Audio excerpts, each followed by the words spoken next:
Assalamualaikum warahmatullahi wabarakatuh.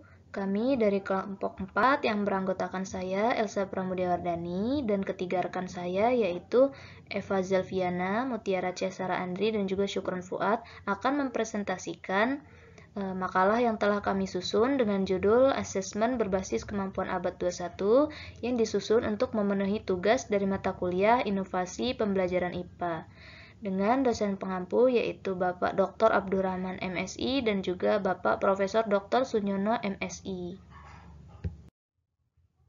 Pendidikan pada abad 21 merupakan pendidikan yang mengintegrasikan antara kecakapan pengetahuan, keterampilan dan sikap, serta penguasaan terhadap teknologi informasi dan komunikasi. Pada pembelajaran abad 21, memungkinkan pembelajaran berbasis teknologi yang kini semakin berkembang pesat. Perkembangan teknologi tersebut mendorong adanya berbagai pengembangan, termasuk juga dalam bidang penilaian atau asesmen. Jika sebelumnya penilaian konvensional masih menggunakan kertas, namun kini penilaian modern dapat memanfaatkan adanya teknologi. Untuk mencapai tujuan pembelajaran abad 21, salah satu aspek yang penting yaitu asesmen atau penilaian. Penilaian dan pembelajaran tidak dapat dipisahkan karena keduanya menyatu. Kualitas pembelajaran yang baik dapat dilihat dari kualitas penilaiannya. Begitu pula sebaliknya, kualitas penilaian dapat menunjukkan bagaimana kualitas pembelajarannya. Pendidik harus mampu merancang sistem penilaian yang bersifat kontinu. Artinya, penilaian dilakukan sejak peserta didik mulai melakukan kegiatan, sedang, dan juga setelah selesai melaksanakan kegiatannya. Penilaian ini bisa diberikan di antara peserta didik sebagai feedback oleh pendidik dengan rubrik yang telah disiapkan atau berdasarkan kinerja serta produk yang mereka hasilkan. Bagian ini adalah alur penilaian kompetensi siswa pada abad 21. Nah, yang pertama adalah ciri-ciri abad 21, di mana ciri yang paling mencolok pada abad 21 adalah adanya multitasking, multimedia, online social networking, dan online information searching, dan juga game online. Lalu, ciri-ciri abad 21 ini akan menghasilkan karakter pembelajaran abad 21, di mana karakter pembelajaran pada abad 21 menciptakan karakter positif dan juga karakter negatif, di mana karakter positif itu terdiri dari critical thinking dan juga problem solving, creativity dan innovation, lalu ada kemampuan kolaborasi dan komunikasi, lalu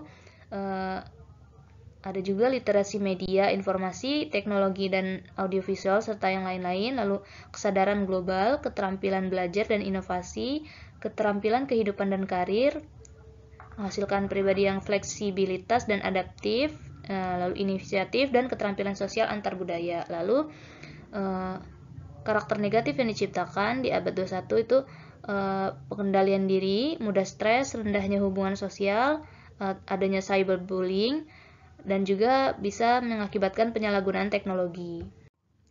Lalu dari ciri-ciri abad 21 ini menghasilkan karakter pembelajaran abad 21 dan juga berdampak pada penilaian abad 21. Di mana pembelajaran pada abad 21 itu terdiri dari pembelajaran metakognitif, di mana pengetahuan bergerak dari tradisional dan modern, lalu karakter yang diciptakan adalah kerjasama, kepemimpinan, gotong royong, kepedulian, antusias, semangat, dan juga yang lain-lain, lalu menciptakan keterampilan 4C. Dari ciri-ciri pembelajaran abad 21 itu, maka berdampak pada penilaian abad 21, di mana penilaian pada abad 21 yang cocok adalah menggunakan rubrik, penilaian berbasis kinerja, penilaian portofolio, self-assessment, peer assessment, student response system, konten metakognisi, dan juga penilaian formatif dan juga sumatif. Kompetensi abad 21 ini adalah kompetensi yang harus dimiliki oleh peserta didik di Indonesia sebagai ciri dari pembelajaran abad 21 yang kita kenal dengan kompetensi 4C. 4C ini terdiri dari critical thinking skill, creative thinking, collaboration, dan communication. Kompetensi-kompetensi ini harus diintegrasikan dalam proses pembelajaran di kelas sesuai dengan tema-tema pada kurikulum 2013. Keterampilan 4C itu sangat diperlukan oleh anak-anak bangsa dan dibutuhkan keterlibatan dari semua pihak terutama sekolah dalam menyiapkan keterampilan abad 21 ini. Kompetensi abad 21 ini harus dihasilkan dalam proses pembelajaran di era digital. Keterampilan 4C yang pertama adalah critical thinking. Critical thinking atau keterampilan berpikir kritis dimaknai sebagai kemampuan untuk berpikir reflektif yang rasional dan terfokus pada keputusan yang harus diambil untuk diyakini ataupun dilakukan. Keterampilan berpikir kritis merupakan suatu proses yang memungkinkan siswa membangun pengetahuan melalui pemecahan masalah dan kolaborasi. Nah, pemecahan masalah juga tidak dapat dilepaskan dari keterampilan berpikir kritis, karena keterampilan berpikir kritis merupakan keterampilan yang fundamental dalam memecahkan masalah. Selanjutnya, indikator dari keterampilan berpikir kritis terdiri dari 8 indikator. Yang pertama, menggunakan berbagai tipe pemikiran atau penalaran ataupun alasan, baik induktif maupun deduktif dengan tepat sesuai dengan situasi. Yang kedua, memahami interkoneksi antara satu konsep dengan konsep yang lain dalam suatu mata pelajaran dan keterkaitan antar konsep antara suatu mata pelajaran dengan mata pelajaran lainnya.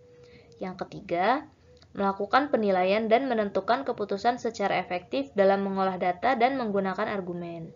Yang keempat, menguji hasil dan membangun koneksi antara informasi dan argumen.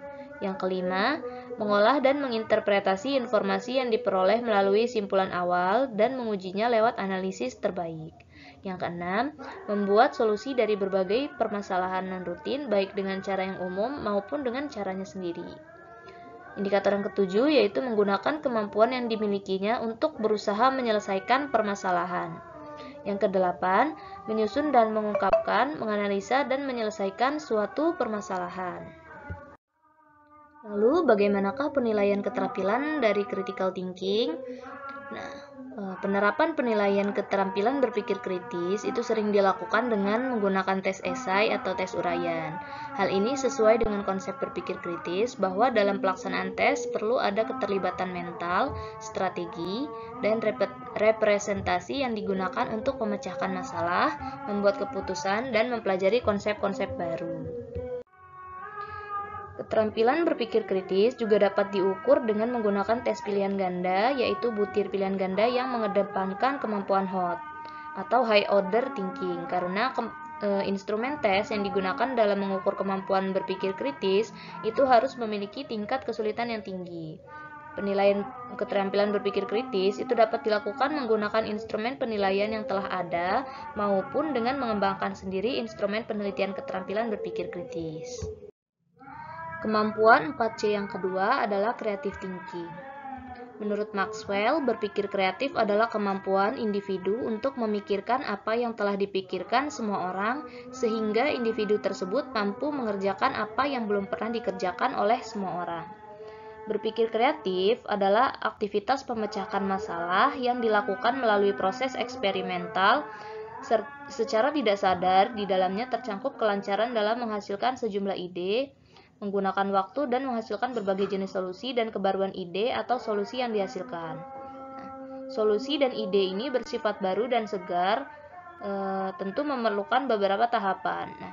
Tahapan proses berpikir kreatif itu meliputi tahapan sebagai berikut. Yang pertama, tahap persiapan, di mana pada tahap ini seseorang mulai tertarik terhadap suatu masalah.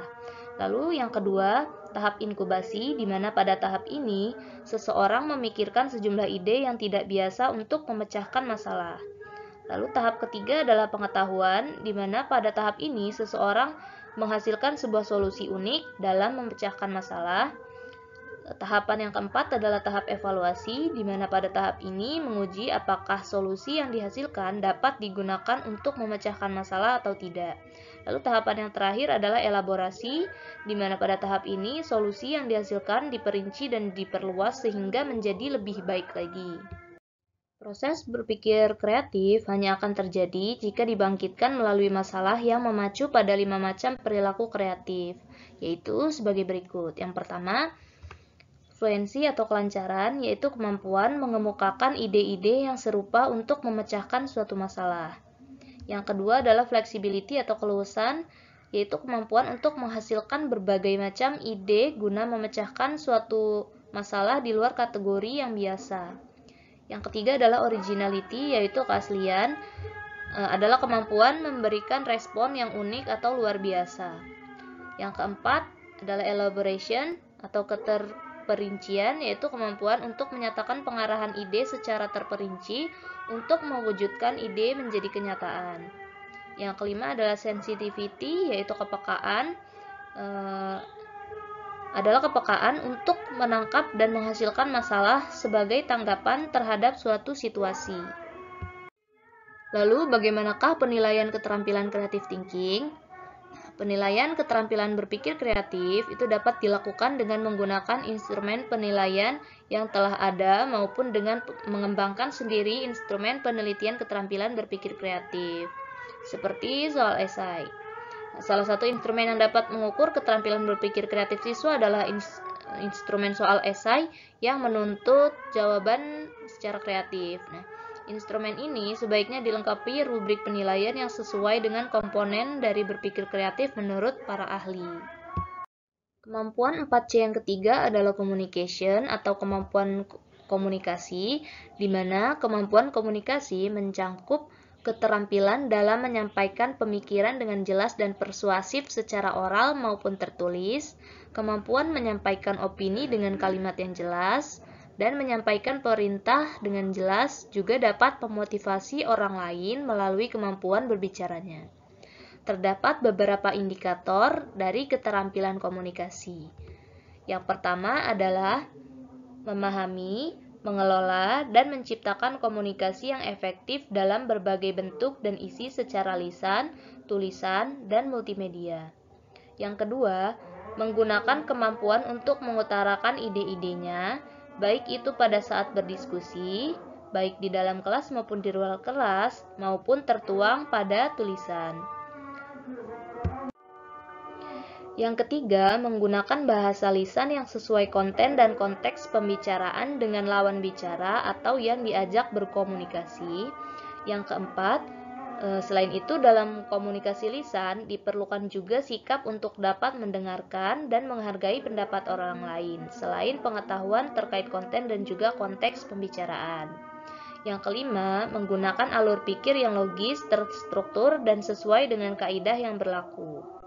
Lalu yang keenam, di mana pada abad 21, komunikasi ini tidak terbatas hanya pada satu bahasa, tetapi juga memiliki kemungkinan multibahasa.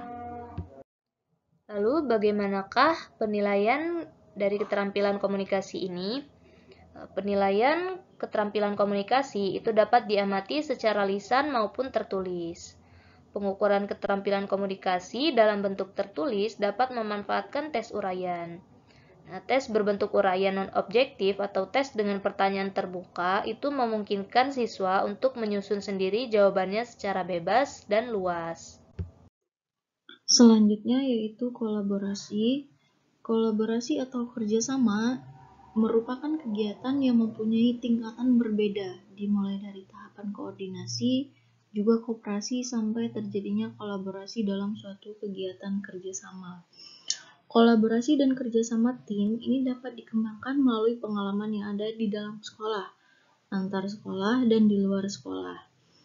Pada dunia kerja di masa depan, keterampilan berkolaborasi juga harus diterapkan etika menghadapi rekan kerja yang berada pada lokasi yang saling berjauhan. Keterampilan komunikasi dan kolaborasi yang efektif disertai dengan keterampilan menggunakan teknologi dan sosial media akan memungkinkan terjadinya kolaborasi dengan kelompok-kelompok internasional. Pada collaboration skill atau kemampuan kolaborasi, peserta didik dituntut untuk mempunyai keterampilan atau kemampuan dalam hal yang pertama, kerjasama berkelompok dan kepemimpinan, yang kedua, beradaptasi dalam berbagai peran dan tanggung jawab, yang ketiga, bekerja secara produktif dengan yang lain, yang keempat, menempatkan empati pada tempatnya, dan yang kelima, menghormati perspektif yang berbeda. Nah, saat ini kita berada pada suatu masa dan situasi di mana orang tidak bisa bekerja secara sendirian. Nah, oleh karena itu, kemampuan untuk berkolaborasi dan berkomunikasi menjadi hal yang cukup penting, terlebih dengan kehadiran teknologi komunikasi. Nah, kolaborasi ini adalah tren pembelajaran pada abad ke-21 yang menggeser pembelajaran berpusat pada guru menjadi pembelajaran kolaboratif. Selanjutnya yaitu mengenai literasi dasar. Nah, literasi dasar ini merupakan kemampuan individu untuk membaca, menulis, berbicara, menghitung, dan memecahkan masalah pada tingkat keahlian yang diperlukan dalam pekerjaan, keluarga, dan masyarakat. Nah, secara sederhana, literasi memang dipahami sebagai kemampuan dalam membaca dan menulis. Membaca sendiri dapat diartikan sebagai proses menerjemahkan lambang-lambang bahasa hingga diproses menjadi suatu pengertian, dan sedangkan menulis ini berarti mengungkapkan pemikiran dengan mengukirkan lambang-lambang bahasa hingga membentuk suatu pengertian. Nah, seiring dengan terjadinya globalisasi di beberapa sektor, mulai dari teknologi, budaya, dan juga alat komunikasi, membuat manusia itu harus mampu menghadapinya. Nah, maka salah satu hal yang terpenting dalam menghadapi era globalisasi yaitu dengan gerakan literasi. Terdapat 6 literasi dasar yang wajib dikuasai. Yang pertama yaitu literasi membaca. Nah, literasi membaca ini menjadi kemampuan yang paling penting dikuasai karena sangat berkaitan erat dengan kehidupan manusia. Membaca menjadi kunci ilmu pengetahuan, sedangkan menulis itu sebagai penyeimbang untuk menyampaikan apa yang ada di pikiran. Yang kedua, literasi numerasi. Literasi numerasi ini diartikan sebagai kemampuan untuk mengaplikasikan konsep bilangan, memahami angka, dan simbol-simbol matematika dalam kehidupan sehari-hari. Yang ketiga, literasi sains. Literasi sains ini berhubungan dengan kemampuan manusia untuk memahami pengetahuan dan kecakapan ilmiah dengan menciptakan, membangun, atau mengorganisasikan pengetahuan dalam memahami alam semesta. Yang keempat yaitu literasi finansial. Nah, literasi finansial ini berhubungan dengan pengetahuan dan keterampilan untuk mengelola sumber daya keuangan secara efektif. Nah, kemampuan literasi finansial ini penting sebagai dasar bagi setiap orang untuk meminimalisasi, mencari solusi, dan membuat keputusan yang tepat dalam masalah keuangan. Dengan kecakapan literasi finansial, kita dapat mengelola dan mengatur finansial agar bijaksana dalam memprioritaskan antara kebutuhan primer, sekunder, dan tersier. Yang kelima yaitu literasi digital. Nah, sebagai seorang literat yang cakap digital, berarti kita dapat memproses berbagai informasi, dapat memahami pesan dan berkomunikasi efektif dengan orang lain dalam berbagai bentuk. Literasi digital ini penting dalam kehidupan sehari-hari karena dengan kecakapan literasi digital kita mampu menciptakan, mengkomunikasikan, mengolaborasi, dan bekerja dengan memadukan dunia digital. Nah, dengan kemampuan cakap literasi digital, ini kita dapat menciptakan pola pikir yang praktis, kreatif, dan inovatif. Yang terakhir yaitu literasi budaya dan kewargaan. Literasi budaya merupakan kemampuan dalam memahami dan bersikap terhadap kebudayaan Indonesia sebagai identitas bangsa. Nah, sementara itu untuk literasi kewargaan adalah kemampuan dalam memahami hak dan kewajiban sebagai warga negara. Nah, dengan demikian, literasi ini merupakan kemampuan individu dan masyarakat dalam bersikap terhadap lingkungan sosialnya sebagai bagian dari suatu budaya dan bangsa. Keterampilan literasi ini menjadi hal yang penting untuk dikuasai di abad ke-21. Karena Indonesia memiliki beragam suku bangsa, bahasa, kebiasaan, adat istiadat, kepercayaan, dan lapisan sosial. Selanjutnya karakter. Nah, karakter ini merupakan kemampuan siswa dalam menghadapi perubahan yang pesat pada lingkungan. Ada beberapa karakter yang harus dikembangkan oleh siswa dalam menghadapi perubahan pesat yang terjadi pada proses pembelajaran ke abad 21 ini. Di antaranya, yang pertama, memiliki rasa ingin tahu. Nah, rasa keingintahuan ini sangat penting bagi manusia dalam tahap perkembangan belajarnya. Semangat dalam belajar selalu bermula dari rasa ingin tahu. Keingintahuan menjadi sifat dasar dan alamiah pada seorang manusia. Jika ia memikirkan sesuatu, menghadapi suatu permasalahan yang ditemuinya dalam kehidupan sehari-hari atau persoalan yang membuatnya bingung dan belum mampu untuk dipecahkan, pikiran-pikiran tersebut kemudian mendorong ia untuk mencari tahu solusinya, jalan tengah, atau jawaban dari berbagai pernyataan atau pertanyaan yang timbul. Nah, rasa keingintahuan itu sangat penting bagi manusia dalam tahap perkembangan belajarnya, terutama bagi seorang pelajar, sehingga mereka memiliki dorongan atau motivasi untuk menerima dan mempelajari informasi juga ilmu pengetahuan yang baru. Yang kedua yaitu inisiatif. Nah, kemampuan inisiatif ini merupakan sesuatu atau bekerja tanpa harus diberitahu terlebih dahulu apa yang harus ia lakukan. Nah, dengan kemampuan ini, seseorang siswa tidak akan pernah berhenti belajar dan terus berusaha untuk mengembangkan dirinya. Ketika menunjukkan inisiatif di dalam pembelajaran, siswa akan memecahkan suatu masalah yang mungkin tidak terlalu diperhatikan orang lain, terus mencari ide-ide yang bagus, dan lain-lain. Pada dasarnya, kemampuan inisiatif juga termasuk ke dalam kemampuan manajemen diri atau self-management. Yang ketiga yaitu gigih. Kegigihan adalah suatu kegiatan dalam keberhasilan di masa depan yang penting bagi proses pembelajaran siswa dan kesulitan yang dialami siswa. Gigih adalah suatu sikap terpenting yang harus ada pada diri setiap orang, tidak terkecuali pada diri pelajar.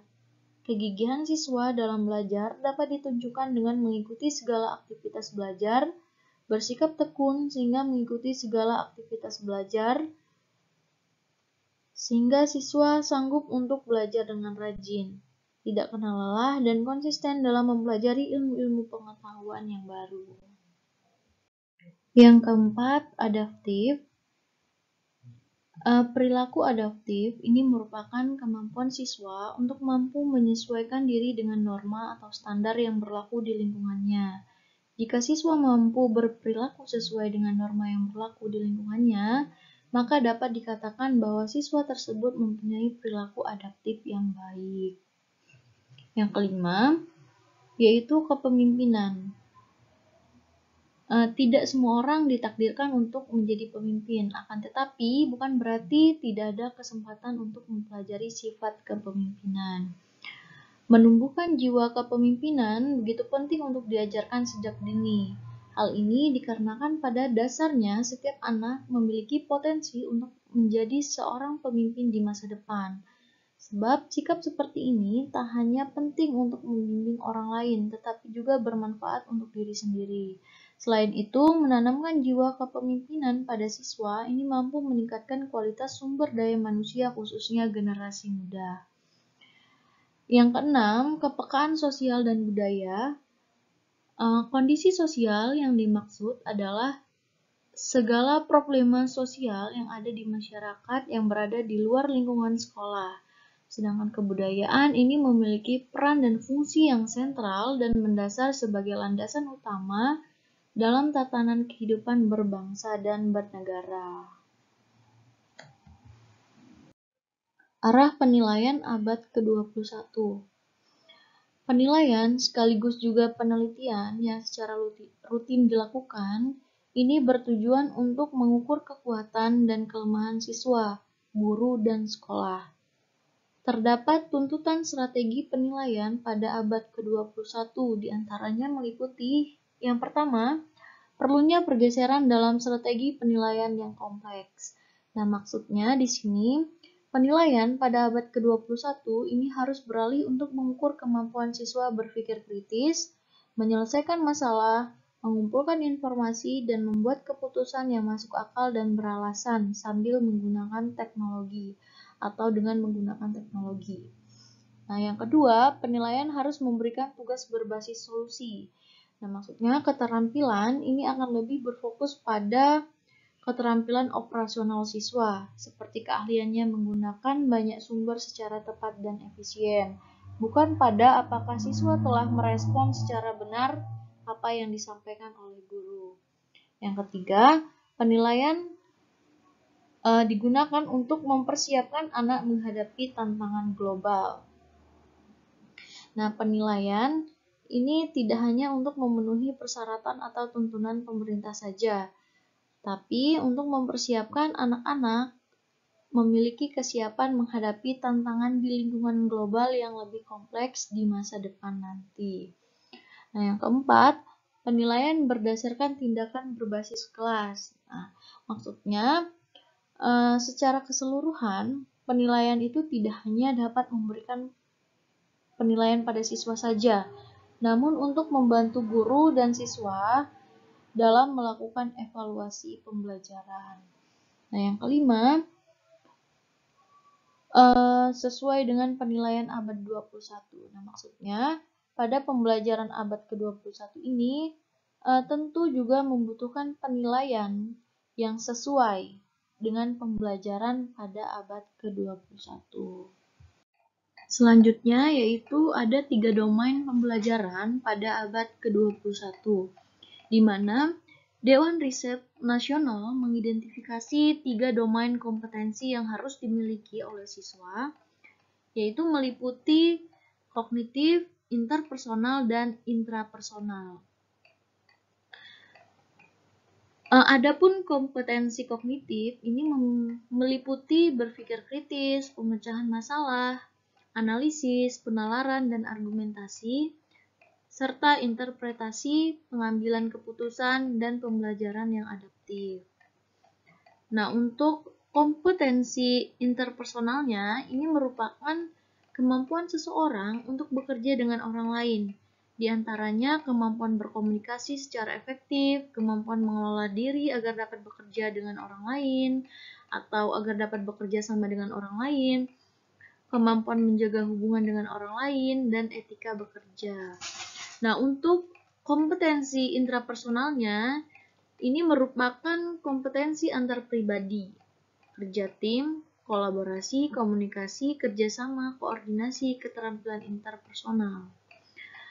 Aktivitas ini dihasilkan adanya tanggung jawab, komunikasi yang bagus dan tegas, presentasi diri, dan pengaruh sosial dengan orang lain. Di sini saya akan menjelaskan mengenai domain pada penilaian abad 21, yaitu yang pertama adalah kognitif ya, dimana seperti kita ketahui bahwasanya kemampuan kognitif ini seperti berpikir kritis, kemudian pemecahan masalah, analisis penalaran, dan argumentasi, interpretasi, kemudian pengambilan keputusan, pembelajaran yang adaptif. Jadi pembelajarannya itu disesuaikan dengan kondisi saat ini, baik itu dari segi kurikulum, perangkat pembelajaran, dan sebagainya. Kemudian interpersonal, di mana di sini adalah suatu kemampuan seseorang untuk bekerja dengan orang lain. Nah, artinya adalah hubungan antara orang yang satu dengan yang lainnya, yaitu sehingga nanti dapat menciptakan suatu komunikasi secara efektif, kemudian dapat mengelola diri sehingga nantinya akan bekerja sama, dan dapat juga menjaga hubungan dengan orang lain, kemudian memiliki etika dalam bekerja. Kemudian intrapersonal, nah ini juga masih dalam bentuk hubungan ya dengan orang lain, seperti kerja tim, kemudian kolaborasi, komunikasi, kerjasama, koordinasi, keterampilan interpersonal. Dari aktivitas ini nanti akan dihasilkan tanggung jawab, komunikasi yang bagus dan tegas, presentasi diri, kemudian pengaruh sosial terhadap orang lain. Tentu saja ini merupakan dampak yang. Kemudian teknologi digital dalam penilaian abad 21. Nah, di sini nantinya guru akan menggunakan spreadsheet untuk merekam data dengan mudah. Nah, spreadsheet ini adalah suatu dokumen elektronik di mana data akan disusun dalam baris dan kolom sebuah grid ya. Kemudian menangkap data penilaian. Nah, itu juga bisa dilakukan dengan pemanfaatan teknologi digital melalui video dan kamera.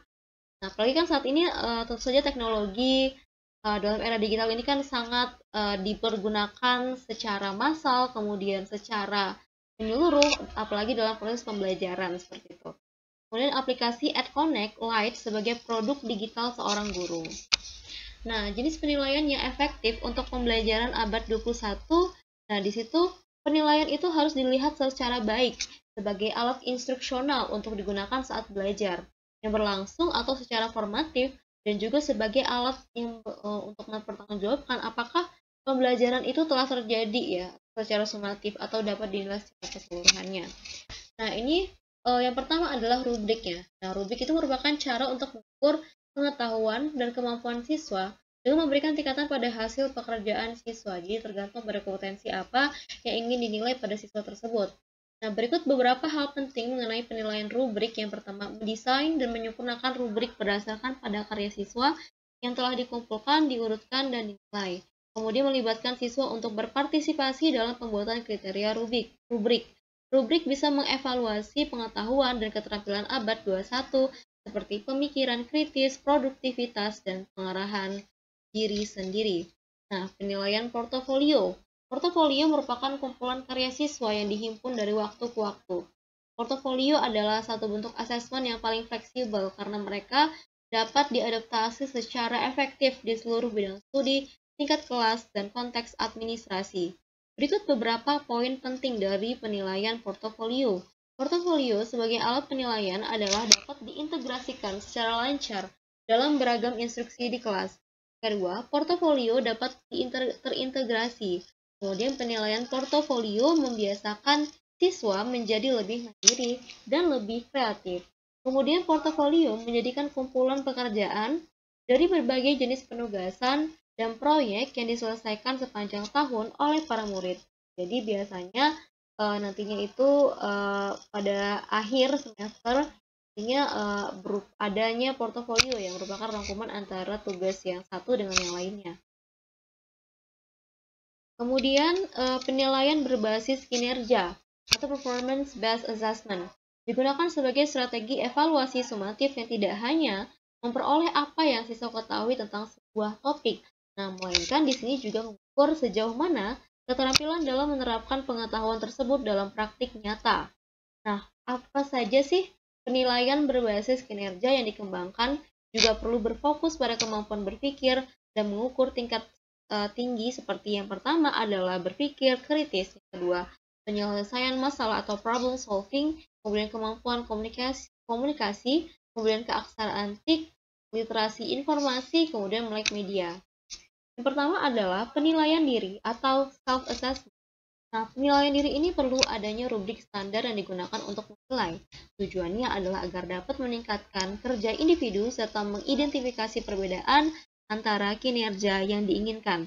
Nah, dengan cara ini penilaian ini akan berjalan, kemudian pendidikan yang berbasis standar akan memberikan target dan kriteria spesifik untuk mengukur siswa atau guru dalam suatu proses pembelajaran. Nah, sehingga nanti akan ada minimal 4 kondisi yang harus ada. Yang pertama, kriteria itu bisa tidak dinegosiasikan antara guru dan siswa, kemudian siswa diajarkan bagaimana untuk menerapkan kriteria, kemudian siswa mampu untuk menerima umpan balik atau feedback, kemudian penilaian ini dapat diperkuat dengan teman sejawat, jurnal, daftar periksa, rubrik, kuesioner, wawancara, dan konferensi murid dan guru. Kemudian peer assessment.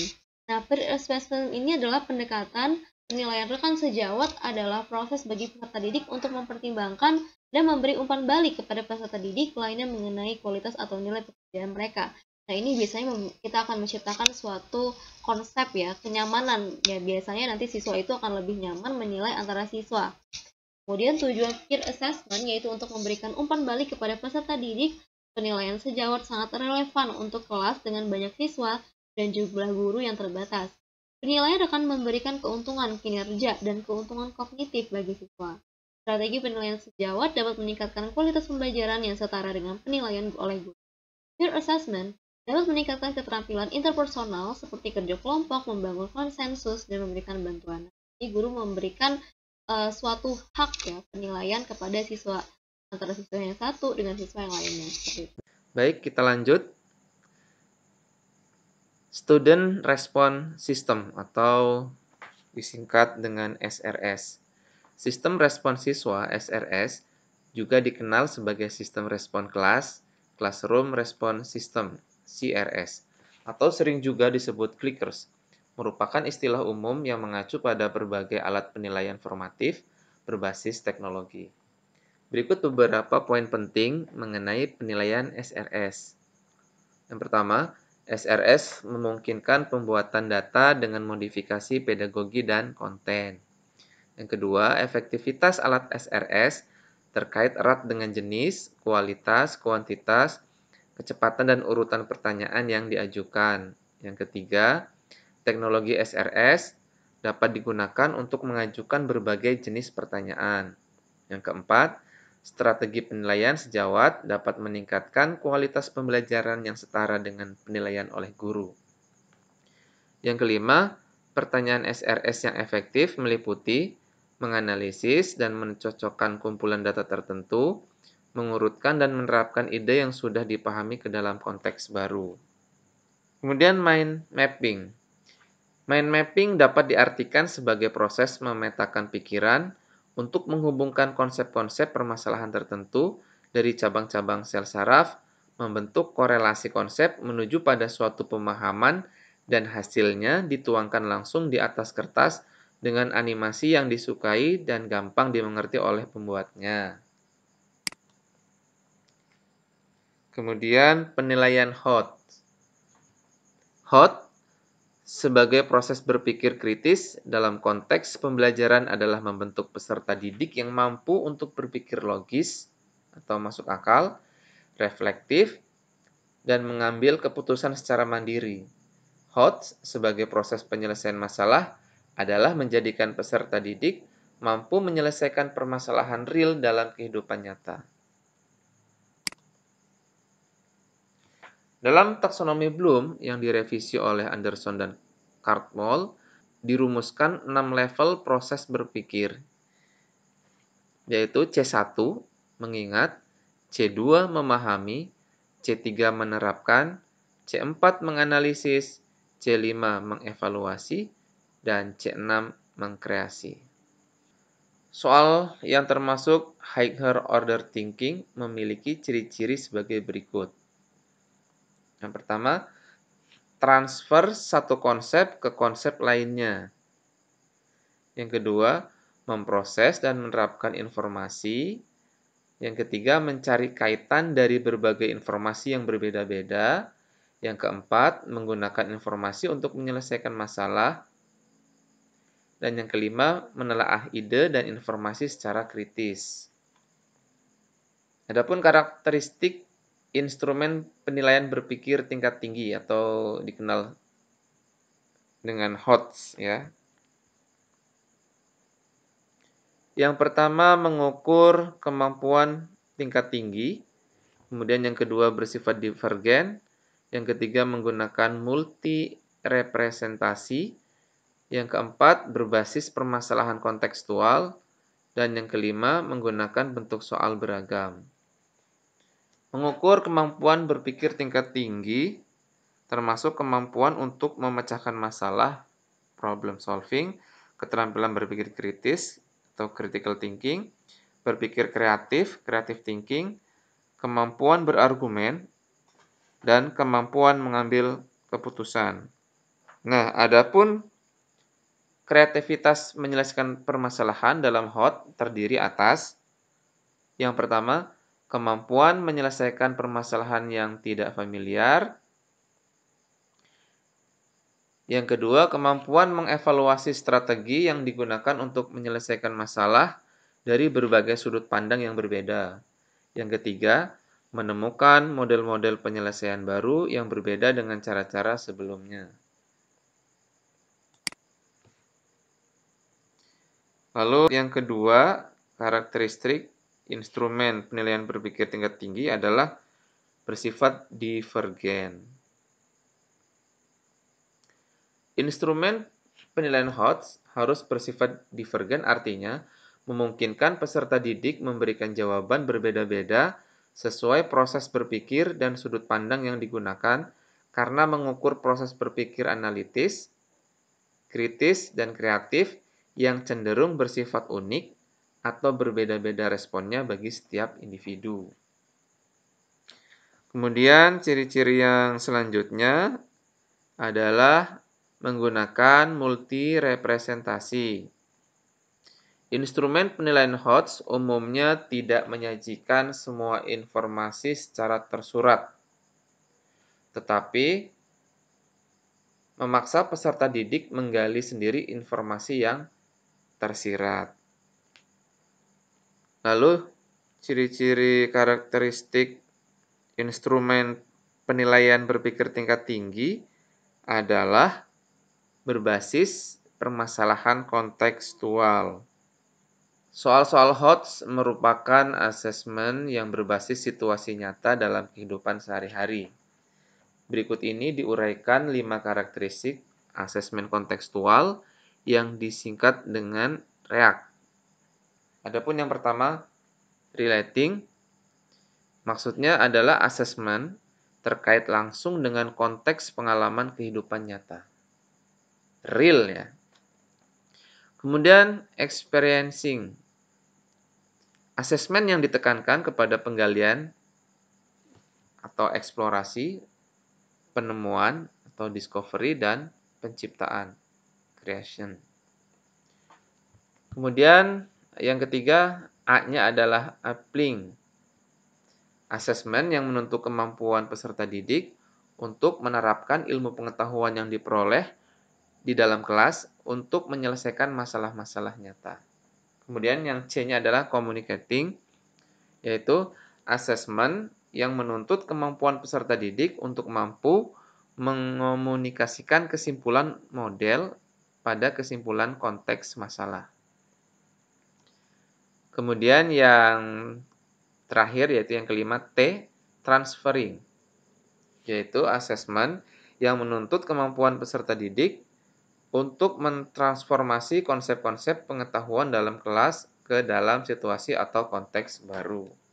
Adapun ciri-ciri asesmen kontekstual yang berbasis pada asesmen autentik adalah sebagai berikut. Yang pertama, peserta didik mengkonstruksi responnya sendiri. Yang kedua, tugas-tugas merupakan tantangan yang dihadapkan dalam dunia nyata. Yang ketiga, tugas-tugas memiliki banyak jawaban yang benar. Karakteristik instrumen penilaian HOT yaitu menggunakan bentuk soal beragam. Bentuk-bentuk soal yang beragam dalam sebuah perangkat tes, soal-soal HOTS, sebagaimana yang digunakan dalam PISA, bertujuan agar dapat memberikan informasi yang lebih rinci dan menyeluruh tentang kemampuan peserta tes. Adapun macam-macam bentuk soal berupa pilihan ganda kompleks, benar atau salah, atau iya atau tidak ya.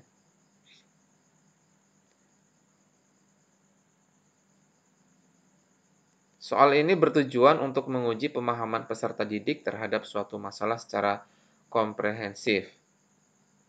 Kemudian soal yang selanjutnya adalah uraian. Soal uraian adalah suatu soal yang jawabannya menuntut peserta didik untuk mengorganisasikan gagasan atau hal-hal yang telah dipelajarinya. Untuk selanjutnya adalah penilaian sumatif dan formatif. Penilaian sumatif adalah penilaian yang dilakukan pada setiap akhir satu satuan waktu yang di dalamnya tercakup lebih dari satu pokok bahasan dan dimaksudkan untuk mengetahui sejauh mana peserta didik dapat berpindah dari suatu unit ke unit berikutnya. Sedangkan untuk penilaian formatif adalah penilaian yang dilakukan pada setiap akhir pembahasan suatu pokok bahasan atau topik dan dimaksudkan untuk mengetahui sejauh mana suatu proses pembelajaran yang telah berjalan sebagaimana yang direncanakan. Di sini ada perbedaan antara penilaian formatif dan sumatif. Kita bisa melihat tabelnya. Untuk penilaian formatif dilakukan saat proses pembelajaran unit atau bab atau kompetensi tertentu berlangsung. Sedangkan untuk sumatif dilakukan pada akhir pembelajaran unit bab kompetensi tertentu. Jadi di sini setiap akhir pokok bahasan ya yang di formatif, sedangkan yang sumatif akhir dari satu satuan waktu ya. Untuk yang formatif bertujuan untuk mengetahui perkembangan penguasaan peserta didik terhadap unit atau bab atau kompetensi yang sedang dipelajari ya. Jadi ketika kita mengajar kemudian kita memberikan soal, kemudian kita mendapatkan hasil nilainya, ini merupakan penilaian formatif. Nah, kalau untuk penilaian sumatif, bertujuan untuk mengetahui pencapaian belajar peserta didik dari pembelajaran yang sudah berakhir. Ya. Jadi pencapaian belajar. Kemudian pada penilaian formatif, hasil digunakan untuk dasar memperbaiki proses pembelajaran pada unit atau bab atau kompetensi yang sedang dipelajari agar peserta didik mencapai penguasaan yang optimal. Nah, pada penilaian sumatif, hasil merupakan bukti mengenai apa yang dikuasai oleh peserta didik. Nah, ada perbedaan ya. Di sini hasil digunakan untuk dasar memperbaiki proses pembelajaran. Kemudian pada penilaian formatif, hasil penilaian formatif tidak digunakan untuk menentukan nilai rapor.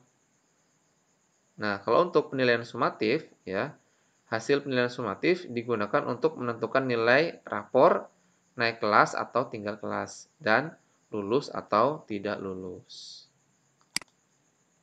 Terima kasih. Itu saja pemaparan dari kelompok 4. Saya akhiri. Wassalamualaikum warahmatullahi wabarakatuh.